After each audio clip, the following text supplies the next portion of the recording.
두 번째는 생활 습관입니다. 중년기가 되면 라이프 스타일의 변화가 필요해요. 불면증도 잘 생기고요. 갱년기 되면 불면증이 굉장히 잘 생기거든요.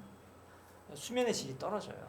일반적으로 정상적으로 수면도 노화를 하기 때문에 젊었을 때 나는 머리만 대면 자던 사람인데 잠이 잘 안 와요. 중간에 자주 깨요. 화장실 가느라 자주 깨서 수면의 질이 안 좋아요. 이런 이야기들을 중장년이 되면 흔히들 하세요. 수면의 질이 떨어지면 피로감이 쌓일 수밖에 없거든요. 생활 습관과 라이프 스타일과 관련된 수면의 관리가 우선 기본이 돼야 돼요.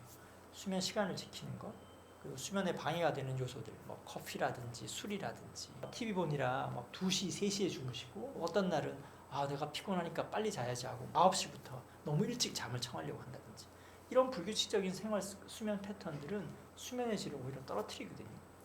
기본적으로 라이프 스타일을 관리해야 하는데, 그 첫 번째는 수면 리듬을 잘 유지하시고 수면의 질을 관리하는 겁니다.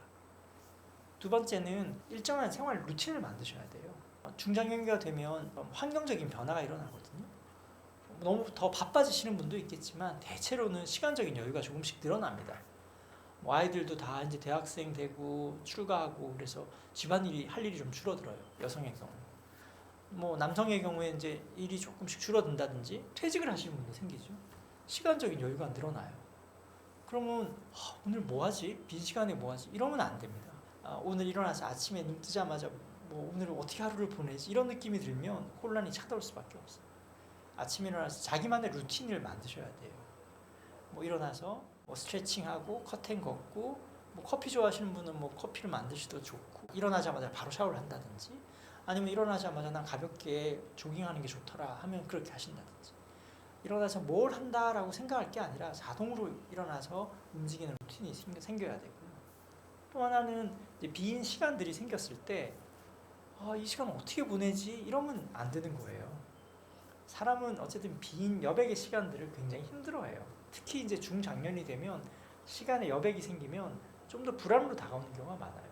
시간 얼마 남지 않았는데 이 시간 아까운데 그냥 허비하면 안 되는데, 이런 불안감이 찾아오기 때문에 그 시간을 잘 밀도 있게 보내는 것이 정신건강에 굉장히 중요하거든요. 그러려면 생활에서 내가 짬이 났을 때 혹은 여백이 생겼을 때 어떻게 그걸 채워나갈지, 뭘 하면서 채워나갈지를 평소에 연습하고 가지고 계셔야 되는 거예요. 나는 운동을 좋아하는 사람도 있고, 영화를 좋아하는 사람도 있고, 음악을 좋아하는 사람도 있고, 친구한테 전화하기를 좋아하는 사람도 있고, 산책하기를 좋아하는 사람도 있죠. 글을 쓸 수도 있고, 책을 읽을 수도 있겠죠. 사람마다 이건 다 다르거든요. 자기가 좋아하는 게 다 다르고 선호가 다른데, 그걸 지금부터라도 꾸준히 발굴을 해서 생활 안에 만들어 나가셔야 되는 거예요. 수면 습관, 그리고 빈 시간들을 어떤 활동으로 채워나갈 것인지를 통해서 삶의 구조를 만들어야 돼요. 그게 이제 두 번째고요. 마지막으로 정신적인 측면을 이제 관리를 하셔야 되는데요. 제일 핵심은 아까 말씀드린 것처럼 시간의 유한성에 대한 인식과 그 남은 시간들을 얼마나 의미 있게 보내느냐가 중장년층에는 가장 중요한 심리적인 과제입니다. 남은 시간이 얼마 남지 않았는데 그 시간이 무의미하게 흘러가고 나는 죽음을 맞는다라고 상상하면 너무너무 공포스러운 거거든요. 제한된 시간을 얼마나 의미 있게 보내고 있느냐 하는 것이 나라는 사람이 좀 가치 있고 의미 있는 존재가 되게 만드는 느낌이잖아요. 그 시간의 밀도를 높이셔야 되거든요. 그 시간의 밀도를 높이는 게 아까 말씀드린 단순한 취미나 이런 것만으로는 부족해요. 시간의 유한성 앞에서 내가 이 시간들을 어떻게 의미 있게 보낼 것인가를 고민하시고 실행하셔야 되는데, 자기 자신에게 우선 물어봐야 될 질문들이 있어요. 첫 번째는 내가 가장 원하는 것이 무엇인가 하는 거에 대한 물음을 하셔야 돼요. 자기가 원하는 거 다 알지 않나? 내가 진정 원하는 건 누구나 잘 알지 않나? 중장년쯤 되면 자기 자신에 대해서 잘 알지 않아? 라고 생각하실 수도 있지만 사실 그렇지 않아요. 거의 대부분 물으면 아이들 키우고 회사 생활하느라 내가 좋아하는 거 그런 거 생각도 안 하고 살았다 라든가, 원래 젊었을 때는 이런 거 저런 거 좋아했었는데 살다 보니까 그런 거 잊어버렸다. 이제는 내가 뭘 좋아하는지도 나도 잘 모르겠다. 뭘 해야 될지도 잘 모르겠다라고 얘기하시는 분들이 굉장히 많아요. 그 남은 시간 동안 내가 진정으로 원했던 것. 어떤 분들은 성장을 원하시는 분들이 있어요.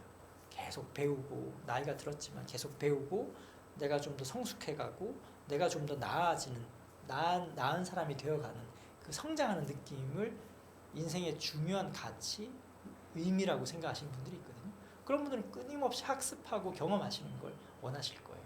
이런 분들은 뭐 강의도 듣고 여행도 다니고 새로운 경험을 하시면서 성장한다라는 느낌을 들면 정신적으로 충만하다라고 느끼겠죠. 또 어떤 분들은 연대를 좋아하시는 분도 있어요. 그게 무슨 말인가 하면 친구, 가족, 뭐 주변 사람들 챙기고 돌보고 함께 있다는 느낌. 이게 굉장히 인생의 중요한 가치인 분들이 있어요.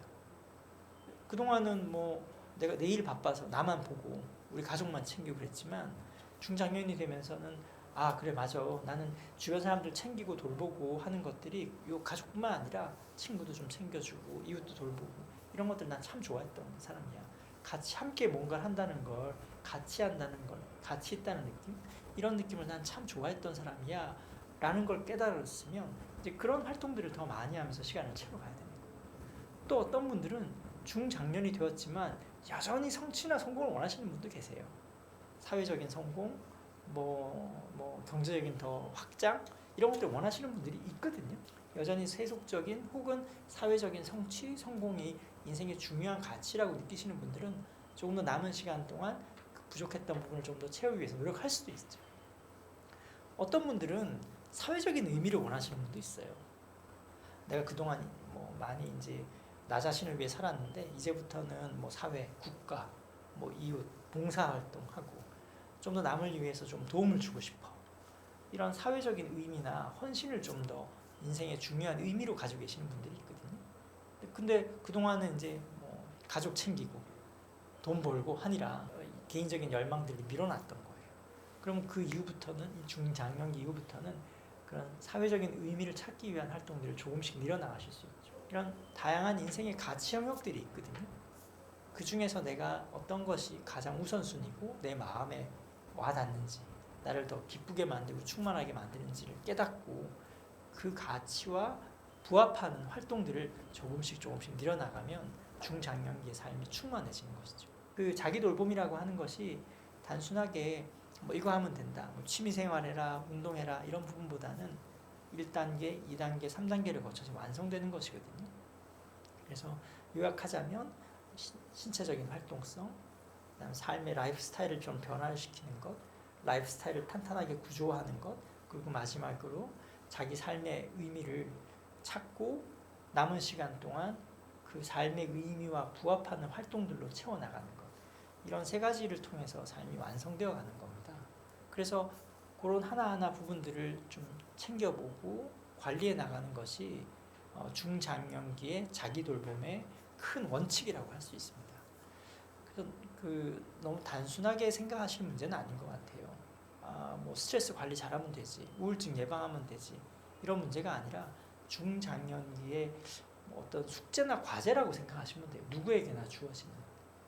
이건 뭐 나만 해야 되는 해결해야 되는 숙제나 나만의 특수한 환경이 아니라 그런 세 가지 영역들을 잘 돌보아 나가는 건 사람이라면 누구나 어쨌든 중장년기에 풀어가야 되는 자연스럽게 주어지는 과제고 그걸 풀어나가는 과정에서 이제 건강하게 중장년기를 거쳐 나가게 되는 거죠. 그것이 이제 어쨌든 나머지 노년기 삶의 행복과 뭐 인생을 마무리하는 단계에서 잘 살았다는 느낌에 굉장히 중요한 부분을 차지하게 되는 것이고. 그래서 중장년기를 내가 슬기롭게 뭐 정신건강의 위기를 겪지 않고 정신과적인 문제를 겪지 않고 잘 통과하겠다. 그리고 행복한 노년을 맞이하시겠다라고 바람을 갖고 계시는 분이라면 첫 번째, 신체적인 활동량을 늘려라. 몸을 많이 써라. 두 번째, 변화를 받아들이고 긍정적인 적응을 할 수 있도록 마음가짐을 좀 바꾸시라. 라는 두 가지 이야기를 꼭 전하고 싶습니다. 지금까지 중장년층 정신건강 관리에 대해서 말씀을 드렸습니다. 저는 정신과 전문의 김병수였고요. 제 강의 들어주셔서 감사합니다.